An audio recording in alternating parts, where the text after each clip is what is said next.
Hello, जय हिंद, नमस्ते। चलिए आज हम लोग बायोलॉजी जीव विज्ञान को पढ़ेंगे। बायोलॉजी क्या है? सजीवों का अध्ययन जीव विज्ञान कहलाता है।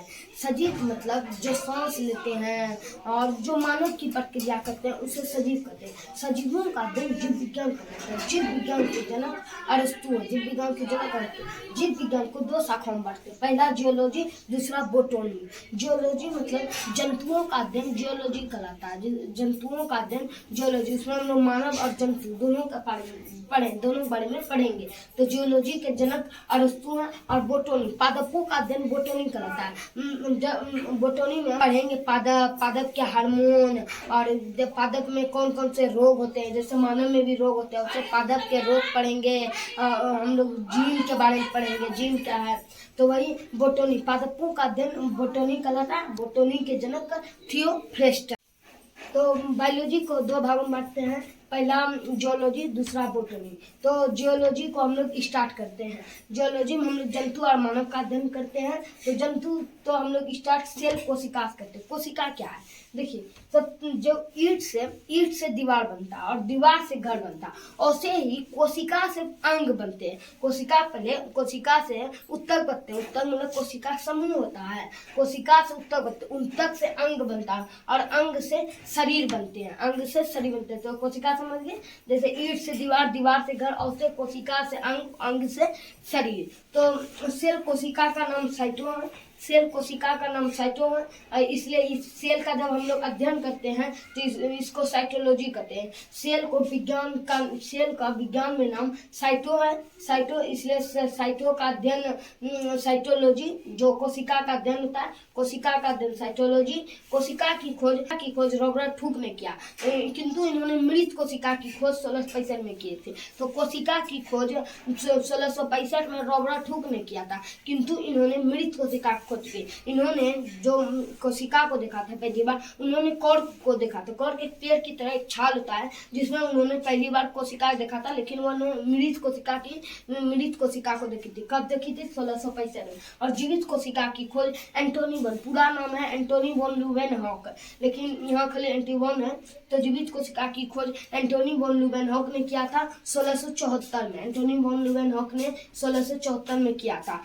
इतने ही समय में इन्होंने इसकी भी खोज की थी, कवक के बारे में हम लोग बोटनी में पढ़ेंगे, लेकिन अभी बढ़ के लिए देख लेते हैं। जीवित कोशिका खोज एंटोनी वॉन ल्यूवेनहॉक ने 1674 में किया था। इन्होंने कवक की भी खोज इतने समय में की थी। और कोशिका का सिद्धांत स्लाइडेन एवं सॉन ने दिया था। कोशिका का सिद्धांत स्लाइडेन एवं सॉन ने बताया कि हमारा शरीर कोशिकाओं से बना है, अतः शरीर की जो सबसे छोटी इकाई है कोशिका है। शरीर की जो सबसे छोटी इकाई जो है वह कोशिका है।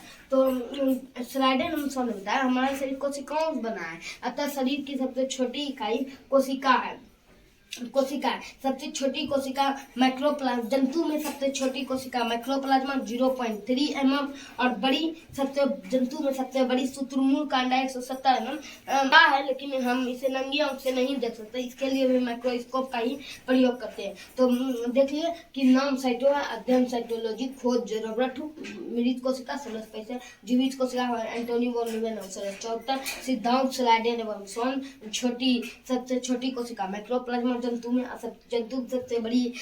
सबसे बड़ी जो कोशिका है शुतुरमुर्ग कांडा 170 mm। हमने जाना सेल कोशिका, सेल की खोज, सेल का बायोलॉजिकल नाम साइटो है, अध्ययन साइटोलॉजी कहलाता है। सेल की खोज रॉबर्ट हुक ने 1665 में किया था। जीवित कोशिका की खोज 1674 में एंटोनी वॉन ल्यूवेनहॉक ने किया था। स्लाइडेन एवं सॉन ने कोशिका सिद्धांत दिया था। जंतु में सबसे छोटी कोशिका माइक्रोप्लाज्मा की और सबसे बड़ी शुतुरमुर्ग कांडा। ये जान लेंगे कि सेल जो है यह कोशिका का सबसे छोटा अंग नहीं है। यह आपको जो लगता है कि ये छोटा अंग है, वो नहीं है। यह शरीर की सबसे छोटी इकाई है। यह छोटा अंग नहीं है, यह शरीर की सबसे छोटी इकाई है। और अब देखते हैं, मानव में सबसे छोटा जो कोशिका होता है वह स्पर्म है और मानव में सबसे बड़ा अंडाणु होता है। तो इन दोनों को हम लोग विस्तार से रिप्रोडक्शन चैप्टर में पढ़ेंगे, लेकिन अभी जान लेते हैं कि मानव में सबसे छोटा कोशिका स्पर्म शुक्राणु और मानव में सबसे बड़ा अंडाणु। और मानव में सबसे लंबा जो कोशिका होता है वह न्यूरॉन तंत्रिका कोशिका होता है। मानव में सबसे लंबा न्यूरॉन तंत्रिका कोशिका होता है। अब कोशिका विभाजन देखते हैं। सबसे कम विभाजन विभाजन रहित न्यूरॉन में था। न्यूरॉन जो है वहाँ सबसे कम विभाजन मतलब कोशिका का जो विभाजन होता है एक कोशिका से दूसरे कोशिका में बदलना। आगे चलकर हम लोग बड़ी विस्तार से पढ़ेंगे, लेकिन अभी जानते हैं कि विभाजन क्या है। एक कोशिका से दूसरे कोशिका में टूट जाना विभाजन कहलाता है। विभाजन रहित न्यूरॉन, इसमें विभाजन होता ही नहीं है। अगर आप किसी को सर में चोट मारते हैं तो वहाँ का कोशिका मर गया, वो पुनः जीवित नहीं होगा, वह मर गया, मरा ही रह जाएगा। विभाजन रहित होता है न्यूरॉन। और तेज विभाजन लीवर में होता है। सबसे तेज कोशिका विभाजन जो होता है लीवर में। अगर आपको लीवर में चोट लग जाते हैं तो आप खुद से अगर बैंडेज और दवा लगा लेते हैं तो वह कुछ दिनों में ठीक हो जाएगा, क्योंकि यहाँ सबसे तेज कोशिका विभाजन होता है लीवर में। आप देखते भी हैं कि जब एक्सीडेंट होता है, अगर सर में चोट लग जाता है तो व्यक्ति की मृत्यु निश्चित हो जाती है, कि वह नहीं बचेगा, वह मर जाता है, क्योंकि यहाँ विभाजन होता ही नहीं है। और सबसे तेज विभाजन लीवर में होता है। सबसे तेज विभाजन लीवर में। सेल के बारे में पढ़ लिया, अब हम सेल ऑफ पार्ट कोशिका के अंग पढ़ते हैं। कोशिका के अंग में सबसे पहला कोशिका झिल्ली सेल मेम्ब्रेन। कोशिका झिल्ली सेल मेम्ब्रेन यह पादप और जंतु दोनों में पाया जाता है। यह पादप एवं जंतु दोनों में पाया जाता है। यह प्रोटीन का बना होता है। यह पादप एवं जंतु दोनों में पाया जाता है कोशिका झिल्ली, और यह प्रोटीन का बना होता है। और सभी अंग इसी झिल्ली में रहते हैं, चाहे वो माइक्रोकॉन्ड्रिया हो, वैक्यूल्स हो, आपका गोल्जी बॉडी हो, सेंट्रोसोम, सभी अंग इसी झिल्ली के अंदर होते हैं। कोशिका झिल्ली में सभी अंग इसी झिल्ली के अंदर होते हैं। यह अर्धपरागमय होता है। यह अर्धपरागमय होता है।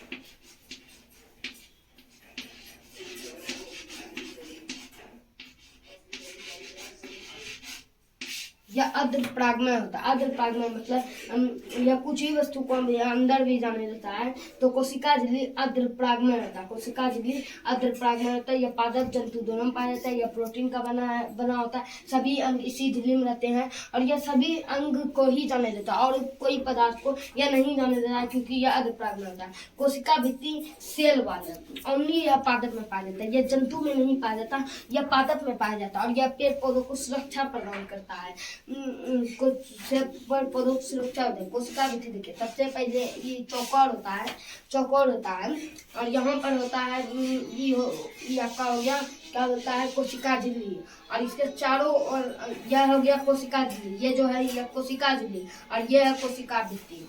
ये है कोशिका झिल्ली, और ये जो अंग है यही है कोशिका भित्ति। यह पेड़ पौधों को सुरक्षा प्रदान करता है। यह पेड़ पौधों को सुरक्षा प्रदान करता है। और यह जो है यह सेलुलोज का बना होता है। यह सेलुलोज का बना होता है। सेलुलोज एक प्रकार का प्रोटीन है। सेलुलोज एक प्रकार का प्रोटीन है। इसको विस्तार से हम लोग पढ़ेंगे बाद में, लेकिन अभी जानते हैं कि सेलुलोज एक प्रोटीन ही है। यह प्रोटीन है। घास में यह सबसे ज्यादा है। यह हमारे जो ऊर्जा से यह 6 गुना होता है। यह 6000 गुना होता है हमारे ऊर्जा से। ठीक है, सेलुलोज का बनता है। सुरक्षा प्रदान करता है। कवक भी एक पादप है जिसकी कोशिका भित्ति काइटिन की बनी होती है। और जीवाणु भी एक पादप है जिसकी कोशिका भित्ति पेप्टिडेट ग्लाइकेन की बनी होती है। ठीक, कवक की कोशिका भित्ति काइटिन की, जीवाणु कोशिका भित्ति पेप्टिडेट ग्लाइकेन की। तो हमने सेल ऑफ पार्ट में हमने कोशिका भित्ति जाना, कोशिका झिल्ली को जाना। अब है माइक्रोकॉन्ड्रिया सूत्रकणिका। यह बहुत महत्वपूर्ण है। माइक्रोकॉन्ड्रिया इंग्लिश नाम है और सूत्रकणिका हिंदी नाम है। इसे यह महत्वपूर्ण है कि माइक्रोकॉन्ड्रिया इंग्लिश नाम है और इसका हिंदी नाम सूत्रकणिका। इसकी खोज अल्टमैन ने किया। माइक्रोकॉन्ड्रिया की खोज अल्टमैन ने किया। माइक्रोकॉन्ड्रिया में इसे हम लोग डिस्पेंसर चैप्टर में विस्तार से पढ़ेंगे, लेकिन अभी जानते हैं कि कोशिका के अंदर माइक्रोकॉन्ड्रिया है। जो हम लोग सांस लेते हैं ऑक्सीजन, वो यही माइक्रोकॉन्ड्रिया में जाकर क्रेब्स के रूप में चलता है और 38 एटीपी बनता है, जिससे कि हम लोग को ग्लूकोज ऊर्जा मिलती है। यहीं पर श्वसन से CO2 से भोजन को क्रेब्स चलते और वह भोजन 38 एटीपी में टूटकर ग्लूकोज बनता है, और जिससे हमें ऊर्जा मिलती है। तो जिस कारण इसे कोशिका का पावर हाउस कहते हैं। जहाँ पर हमें ऊर्जा निर्माण होगा वहीं तो हम लोग को शक्ति मिलती है। इस कारण इसे कोशिका का पावर हाउस माइक्रोकॉन्ड्रिया को कहते हैं। 38 एटीपी मिलकर कई बनाते हैं। हमें दिन में लक्षण 2000 से 2500 कैलोरी ऊर्जा चाहिए, 2000 से 25 का। अगर आप 4 खजूर खा लेते हैं तो आपको दिन भर के कैलोरी आपको आसानी से मिल सकती है। तो कितना रहती है, 2000 से 2500 कैलोरी चाहिए। आप महिला में 1600 से 20,000 के बीच रहना चाहिए, और 2000 से 25,000 पुरुष के बीच है। ठीक, अब आते हैं गोल्जी बॉडी। गोल्जी बॉडी क्या करता है कि यह परिवहन का निर्माण करता है। गोल्जी बॉडी क्या करता है, परिवहन का काम करता है। मतलब कुछ कोई चीज का परिवहन करता है, वो खाना वाना सब चीज का परिवहन करता है। जो ऊर्जा बनती है या जो ऊर्जा बनती है वह सब जो गोल्जी बॉडी जाता है। ऐसे करके लो लो लो माइटोकॉन्ड्रिया तुम भी लो, वैक्यूल्स तुम भी लो, लो गोल्जी बॉडी तुम भी लो, तो सबको बढ़ते हुए परिवहन का काम करता है। गोल्जी बॉडी की खोज कैमिलो गोल्जी ने किया था, इसलिए इसके खोजकर्ता भी इसका नाम पड़ा है गोल्जी बॉडी। इसकी खोज कैमिलो गोल्जी ने किया। रसघोनी वैक्यूल्स क्या है, रसघोनी मतलब वैक्यूल्स, ये जल संग्रह करता है। सेल जो है इसका जल संग्रह जो करता है वो रसघोनी करता है। मतलब सेल में जो जल संग्रह मतलब पानी को स्टोर करने का काम वह रसघोनी करता है। यह पादप में छोटा होता है और जंतु में यह बड़ा होता है। पादप में यह छोटा है, जंतु में यह बड़ा है। इसे नोट कर लेंगे, पादप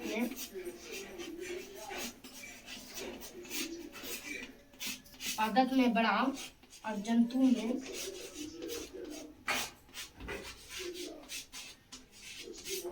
पादप में बड़ा और जंतु में यह छोटा होता है। पादप में बड़ा, जंतु में छोटा होता है। रसघोनी जल संग्रह व्यक्ति, हमें दिन भर में 65% जल चाहिए। हम लोग जो ऊर्जा कहते हैं 65% जल ही रहता है, जिसे स्टोर करने का काम कौन करता है, रसघोनी जल संग्रह। देखिए 1% की जो पानी की कमी होती है ना, 1% पानी की कमी होती है तो हमें प्यास लगता है। और 4% की पानी, 4 से 3% की पानी की कमी हो जाती है, हमें डायरिया हो जाता है। तो 1% हमें कुल मिला के 10% रहता है। मतलब कुल मिला के 10% जल रहता है। जैसे 1% का कमी होता है, हमें प्यास लगता है कि पानी पियो, हम पानी पीते हैं। और 3% का कमी होता है डायरिया, और 4% पहुंचा आप मर जाते हैं। तो यहाँ तक हम लोग देख लिए कोशिका भित्ति, कोशिका झिल्ली, माइटोकॉन्ड्रिया, गोल्जी बॉडी, रसघोनी। कोशिका के अंग में हमने mitochondria, Golgi body, vacuum, centrosome, endoplasmic reticular और कोशिका झिल्ली के बारे में पढ़ा। अब हम लोग पढ़ते हैं टार्का सेंट्रोसोम। तो हमने वैक्यूल्स, गोल्जी बॉडी, मैक्रोकॉन्ड्रिया, कोशिका झिल्ली, कोशिका भित्ति बारे में पढ़ लिया। अब हम लोग पढ़ते हैं सेंट्रोसोम टार्का। सेंट्रोसोम टार्का क्या है, सेंट्रोसोम मतलब यह पुनः निर्माण, कोशिका का जो यह पुनः निर्माण, कोशिका जो विभाजन करता है। हमने बताया था पहले कोशिका विभाजन, जो एक कोशिका से दूसरे कोशिका में विभाजन होना कोशिका विभाजन कहलाता है। तो जो कोशिका विभाजन करता है वह कोशिका के अंदर तारका ही करता है, कोशिका के अंदर तारका ही करता है। सेंट्रोसोम की खोज बोबड़ी ने किया। यह हम कोशिका में पुनः निर्माण का काम करता है। सबसे तेज कोशिका विभाजन बताए थे लीवर में होता है, और सबसे कम कोशिका विभाजन ब्रेन में होता है। सबसे तेज कोशिका विभाजन लीवर में और सबसे कम ब्रेन करता है। अब आप पूछिएगा कि सबसे ना के बराबर ब्रेन कोशिका में होता है, लेकिन ब्रेन कोशिका में कैंसर कैसे हो जाता है? जब वहाँ कोशिका विभाजन होती ही नहीं है तो वहाँ कैंसर क्यों हो जाता है? तो ब्रेन जो है वह 2 प्रकार से बना है। पहला तो 10% गिलिकन सेल से पड़ा है और 90% न्यूरॉन से किया जाए। 90% जो न्यूरॉन है इसमें कोशिका विभाजन नहीं होता है, लेकिन जो 10% गिलिकन सेल है इसमें सेंट्रोसोम होता है। और यही जो पागल हो जाता है यही कैंसर का काम कर देता है। तो ये 10% गिलियन सेल ही कैंसर का काम करता है, और 90% न्यूरॉन में तो होता ही नहीं है। यही 10% जब यह पागल होता है तो यह कैंसर का निर्माण कर देता है, जिसे ब्रेन ट्यूमर क्या कैंसर मतलब देखिए कैंसर अधिक कोशिका विभाजन हो जाता है। सेंट्रोसोम क्या होता है कि यह सबका हेड है न्यूक्लियस, इसे हम पढ़ेंगे। सबका हेड है न्यूक्लियस, ठीक ना। तो न्यूक्लियस जब पागल हो जाता है मतलब अधिकतर का, तो सेंट्रोसोम को आदेशीय देना बंद कर देता है, सेंट्रोसोम को आदेशीय देना बंद करता है। न्यूक्लियस ये बताता है कि कितना कोशिका विभाजन करना है, लेकिन न्यूक्लियस जब पागल होता है सेंट्रोसोम को कोई भी नहीं करता, धड़ाधड़ कोशिका विभाजन करते जाता है, कोशिका विभाजन करते जाता है, जिससे कि गिलियन सेल में भर जाता है, पूरा कोशिका हो जाता है कैंसर। वह अधिक कोशिका विभाजन कैंसर का रूप होता है। अभी तक इसकी दवा की खोज नहीं की गई है और हो भी नहीं सकती है। तो पुनर्निर्माण में ब्रेन हो गया और 10% गिलियन सेल और 90% न्यूरॉन।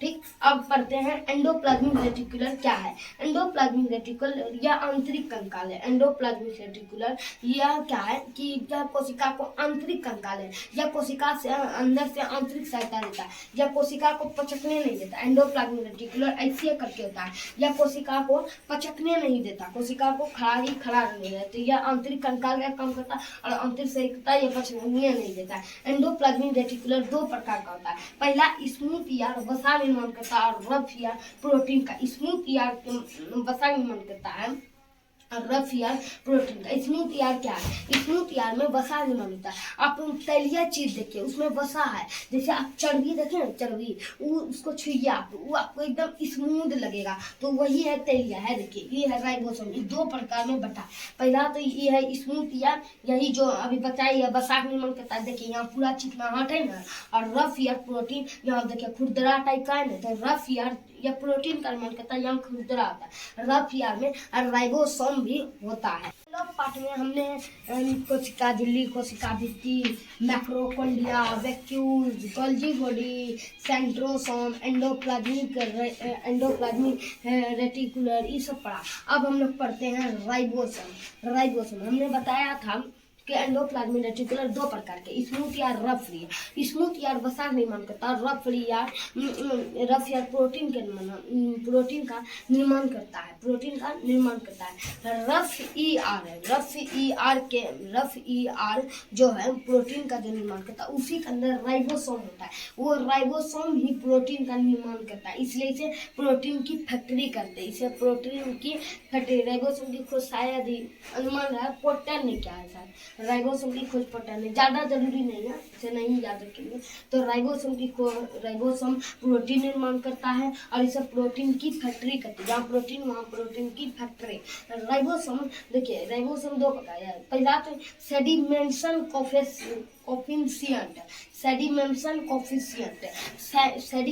कोफिशिएंट आकार बड़ा करता है। देखो ये नहीं कि जिसका ज्यादा आकार बड़ा है उसमें कोफिशिएंट बड़ा होगा, नहीं, ऐसा नहीं है।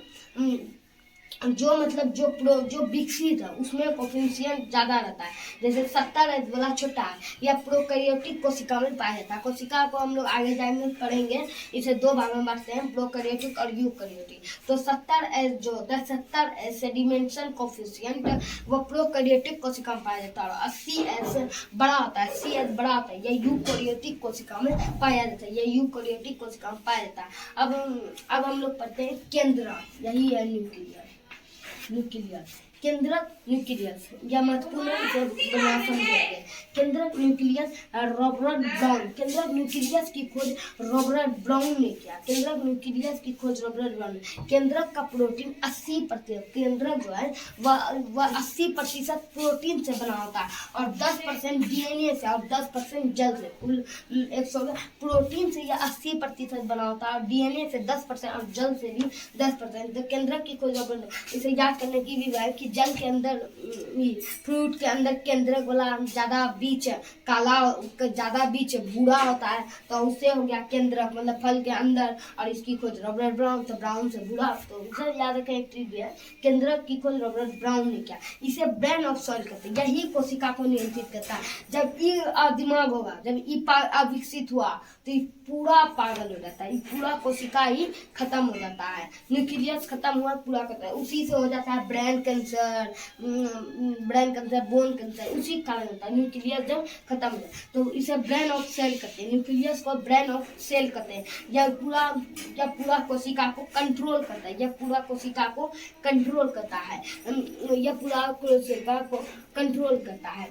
देखिए केंद्रक जो है न्यूक्लियस, इसे जब जूम करके देखा गया, तो इसके अंदर ऐसे कुछ बने हुए थे कि हाँ क्रोमोसोम बने हुए थे, क्रोमोसोम। देखिए हाँ, जब जब जब केंद्रक को जूम करके देखा गया इसके अंदर क्रोमोसोम बने हुए थे, और जब क्रोमोसोम को जूम करके देखा गया, क्रोमोसोम को जब जूम करके देखा गया तो इसके अंदर ऐसे ऐसे करके कुछ बने हुए थे, ऐसे ऐसे करके कुछ बने हुए थे, जिसे डीएनए क्या, डीएनए खोज कार्लसबर्ग ने किया, डीएनए की खोज कार्लसबर्ग ने किया, डीएनए की खोज कार्लसबर्ग ने किया। जब केंद्रक को देखा गया गौर से, इसके अंदर क्रोमोसोम मिले, क्रोमोसोम को भी जब बढ़िया देखा गया इसके अंदर क्या मिले, डीएनए, डीएनए की खोज कार्लसबर्ग ने, और डीएनए को जब और जूम करके देखा गया इसी के पाए जाते जीन, इसी के अंदर जीन पाए जाते हैं, जीन पाए जाते। कोई कैंसर की दवा अब तक ठीक नहीं हुई क्योंकि जीन के अंदर ही होता है यह कैंसर बीमारी, जीन के अंदर। देख रहे हैं, पहला तो कोशिका जो सबसे छोटी इकाई, कोशिका के अंदर न्यूक्लियस, न्यूक्लियस के अंदर क्रोमोसोम, क्रोमोसोम के अंदर डीएनए, डीएनए के अंदर होता है जीन। यहीं पर कोशिका विभाजन अधिक हो जाती है। तो इसे बताइए तब कैसे ठीक करेंगे। तो इसी का तो डीएनए को जब गौर से देखा गया तो इसके अंदर जीन पाए जाते हैं। इसे हम आगे जाकर पढ़ेंगे, कि ये क्या है, सब पूरा स्ट्रक्चर को तो समझ गए। केंद्र को जब जूम करके क्रोमोसोम, क्रोमोसोम से डीएनए और डीएनए से जीन, जीन की खोज किसने किया, कार्लसबर्ग ने, और डीएनए की खोज कार्लसबर्ग ने और जीन की खोज जोहानसन ने किया। तो चलो पार्ट में अब देखते हैं हम लोग लाइसोसोम। यह महत्वपूर्ण अंग है, कोशिका की यह सबसे महत्वपूर्ण अंग है। लाइसोसोम की खोज डी डुबे ने किया, लाइसोसोम की खोज इसके को लाइसोसोम के अंदर अपघटक एंजाइम पाया जाता है। अब समझते हैं कि इसका काम क्या है। लाइसोसोम के अंदर अपघटक एंजाइम पाया जाता है। जब कोई कोशिका का अंग काम नहीं करता, जैसे वैक्यूल्स काम नहीं करता तो न्यूक्लियस बोलता है देख वैक्यूल्स काम नहीं कर रहा, तो उस पर वो अपघटक एंजाइम छिड़क देता है जिससे कि वह मर जाता है, वह गल कर वहीं पच खत्म हो जाते हैं, जिसे इसलिए इसे कोशिकीय पाचन भी कहते हैं, जिसे लाइसोसोम पचा लेता है, कोशिकीय पाचन। लाइसोसोम की खोज ड्यूडोगन, इसके अपघटक एंजाइम पाए जाते हैं जिसे यह अगर कोई अंग काम नहीं करता तो उसे वह मार के इसे पचा लेता है, इसलिए इसे पचा लेता। और जब पूरी कोशिका कार्य नहीं करती, जब वो पूरी कोशिका नहीं कार्य करती, न्यूक्लियस ही पागल है, और जब वह पूरी कोशिका कार्य नहीं करती तो यह अपने आप को कट जाता है और यह ब्लास्ट कर जाता है, अपने आप को कटता है और ब्लास्ट कर देता है। इसी कारण इसे आत्महत्या की थैली भी कहते हैं, जब कोई अंग काम नहीं करता तो उसका घटक एंजाइम छिड़क कर पाचन कर लेता है, सलागला पाचन। और जब पूरी कोशिका कार्य नहीं करती तो ऑटोमेटिक अपने आप को फाड़ लेता और यह विस्फोट करा देता है, जिसका इसे आत्महत्या तैली कहते हैं, और इसे एटम बम भी कहते हैं, जिसका इसे कोशिका का एटम बम भी कहते हैं, एटम बम भी। इसी के डर से पूरी कोशिका कार्य करती है। जैसे राइबोसोम काम नहीं करेगा, प्रोटीन है, न्यूक्लियस देख राइबोसोम काम नहीं कर रहा, उस पर छिड़क देगा, मार देगा, फिर जाएगा सब कोशिका तनी अंग देगा और फिर से राइबोसोम को पुनर्जीवित करेगा। तो आरबीसी तो एटम बम जिसे कहता है आत्महत्या तैली कहते हैं। आरबीसी में यह नहीं पाया जाता, क्या भगवान लाइसोसोम आरबीसी नहीं पाया जाता, आरसीबी नहीं आरबीसी बोल रहे हैं, आरबीसी रेड ब्लड कॉर्पल, आरबीसी में यह नहीं पाया जाता। जिस कारण अगर आरबीसी खराब हो जाती है तो यह पिपली तितली में चला जाता है। इसे हम ब्लड चैप्टर में बढ़िया पहले के हम जाते हैं। जैसे आरबीसी है, ठीक ना, आरबीसी का 3 अंग है, डब्ल्यूबीसी प्लेटलेट्स, डब्ल्यूबीसी, ठीक ना, डब्ल्यूबीसी आरबीसी, तितलियां आरबीसी में होता है, ठीक ना। जब वो सबको देखते रहता है, जब आरबीसी भी जाता है डब्ल्यू, जब देखता है कि आरबीसी सुस्ताया है तो उसे लेता है और तितलिया में उसे मार के पचा उचा के खत्म कर देता है।